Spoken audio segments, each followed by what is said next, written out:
The information presented is for informational purposes only. The opinions expressed are not necessarily the opinions of any Daikin company. This information should not be confused for accounting, legal, medical, or other professional advice. Please seek advice from a qualified professional for any specific questions.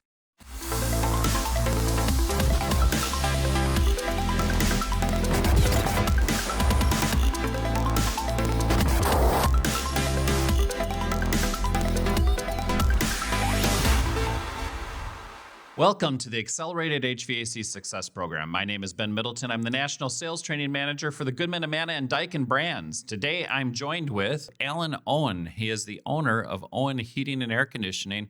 Alan, thank you so much for joining us. Thank you for having me. So the first question I like to ask everybody is, how in the world did you find yourself in this industry we call HVAC?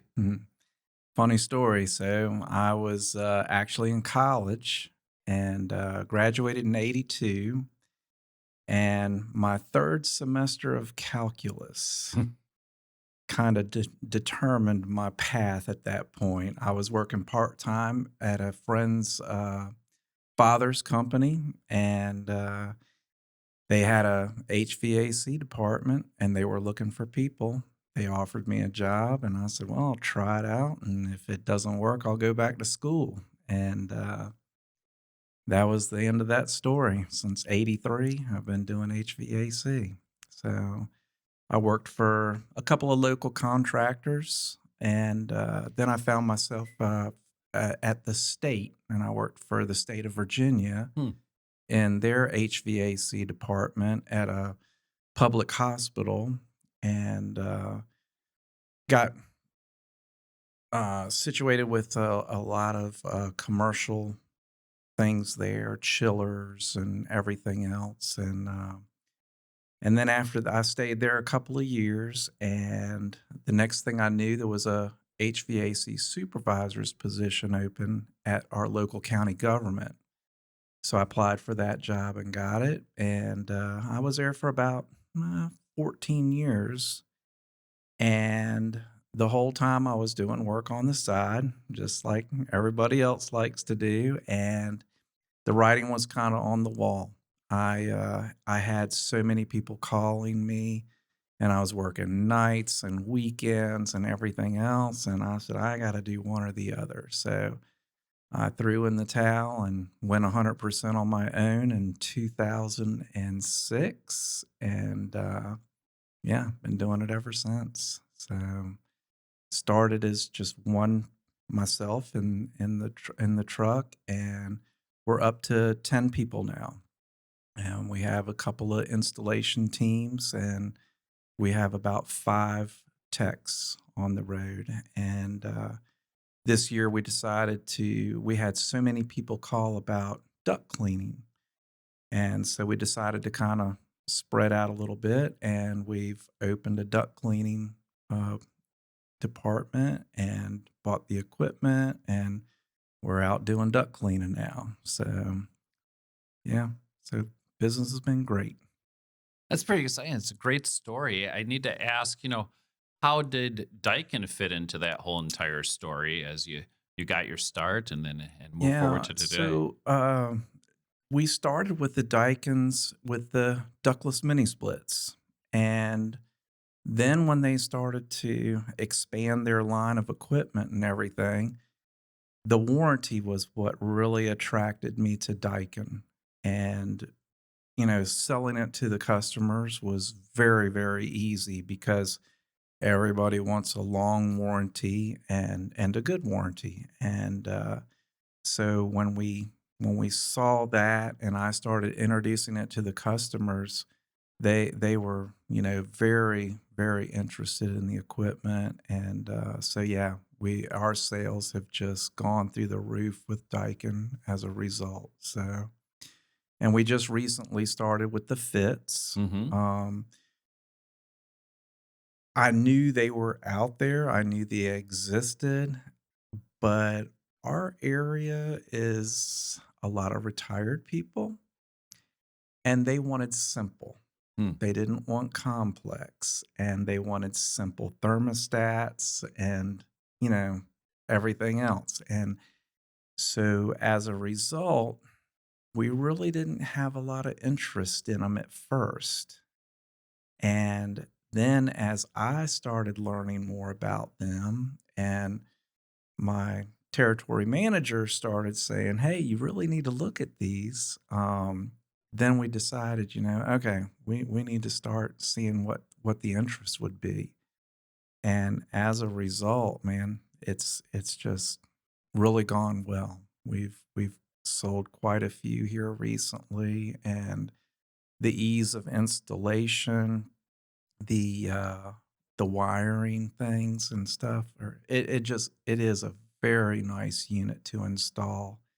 And the controls, Mm. although they're a little bit more complex, I think the hardest thing is being patient with the thermostat. So, yeah, but once you get that down a few times, then it goes pretty easy. So, Hey, Alan, as we go into the 2024, we know that we've got some big changes coming with lower global warming potential refrigerants, and Daikin's chosen to utilize R32. Why do you think R32 is the right choice? yeah, with the lower amount of refrigerant that you have to use in the system, that's a plus Mm, right off the bat. The other thing is it has been out and in use for a right good while, a lot longer than most people know. It's hmm widely used in some refrigeration units and some like the motel room units and things like that. So I think it's just a natural. I think that's what everybody ought to be using. I think they ought to try to go to just a one refrigerant instead of all these different blends and mixes. I can't understand the thought of all these manufacturers out there wanting to use so many different types to do the same job. mm. And, some of the mixes are based off of R32. So why not just use it? Keep it simple. Don't make it so difficult on us because some of the things that they're talking about the flammability potentials of some of these other mixes and everything. They say it's not dangerous, they say it's not flammable, but with all the warnings they give you, it makes you wonder in the back of your mind, okay, what's really going on Mm. here? So, yeah. So, Daikin's always prided itself on their inverter technology and creating that true inverter experience for the homeowner. How have you seen kind of that inverter technology play out in your particular Mhm. marketplace? Like I say, it's constantly growing. I think one of the biggest advantages with the inverters is the noise Mm. levels. The units are so quiet and it's easy to sell it. You just, let them know, hey, it's the same technology that's in a ductless mini split unit. And people just really, really like the quietness and the efficiencies and just the comfort they get. One of the first fit units we put in, you put it in a test mode and it goes through that test mode for like 5 to 15 minutes. They came outside and said, "Hey, can you cut the thing off? It's getting hot in here." And so it's amazing, to hear people's reactions over this equipment and what it does and how well it does its job and how efficient it is.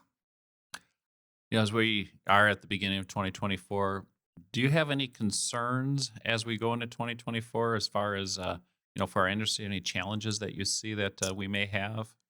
I think the biggest thing is going to be much like what happened with R22 when things are phasing out and things are phasing in. There's going to be that learning curve. Mm. And I don't want to say there's going to be supply issues or anything, but I just have a feeling it's a lot to change in a short span of time. And as a result, there may be a few bumps in the road, a few headaches, but if it's better for the environment, if it's better for our kids and our grandkids and everybody else down the line, then hey, we got to do it. We got to just suck it up and do it. So Do you see any big opportunities for 2024?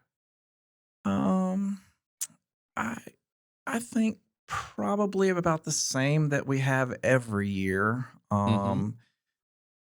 People and and and I have to say, I don't want to say elderly people, but the older generation kind of they don't like change much.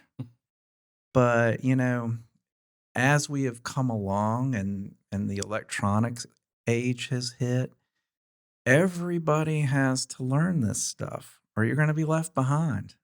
And, with your cars Mm-hmm. and appliances and everything else out there, I mean, we've become such a nation of, hey, pick up your cell phone and turn this on or turn this off. And you can do that with your heat and air. You can program your set points and everything, and you can do it from your phone. And the same with your appliances and everything else. So, I think that's one of the pluses about all this technology is it does make it easier. It does make us have the capability to do things that we used to not be able to do. And like I say, even even the elderly people are starting to take advantage of this and starting to kind of say, okay, well, I guess I got to learn how to do this. And so yeah, it's I think it's great all the way around. So, Well, Alan, thank you so much for joining us. I really appreciate you coming on the Accelerated HVAC Success Program. And if you like this program, please make sure to hit the like button so we can bring you more episodes like this one. Also, make sure to hit the follow button so that you're notified of all of the upcoming episodes that we have. Alan, thank you again so yes, much for sir. coming. Thank you.